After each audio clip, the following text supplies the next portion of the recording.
Subscribe कीजिए हमारे channel को एंड बेल आइकन को दबाइए टेक्नोलॉजी के बारे में सब कुछ जानने के लिए।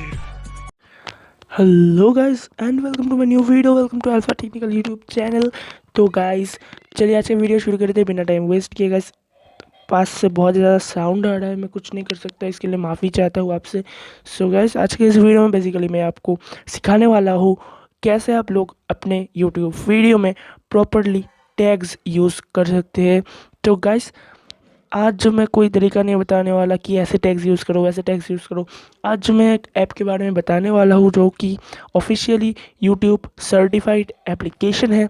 उस एप्लीकेशन की मदद से आप लोग बहुत ही ज़्यादा आसानी से टैग्स को सिलेक्ट कर सकते हैं। गाइस आपको टैग्स सोचना भी नहीं पड़ेगा, जस्ट आपको जो है सजेस्ट वाला एक ऑप्शन रहेगा, वहाँ पे उस पर क्लिक करना है। वहाँ पे जो जो टैग्स आपको दिखाएगी वो टैग्स आपको जो है ले लेना है। सो गाइस चलिए आज का वीडियो शुरू करते हैं बिना टाइम वेस्ट किए। देख लेते हैं कि कैसे आप लोग टैग्स सिलेक्ट कर सकते हो। तो लेट्स स्टार्ट।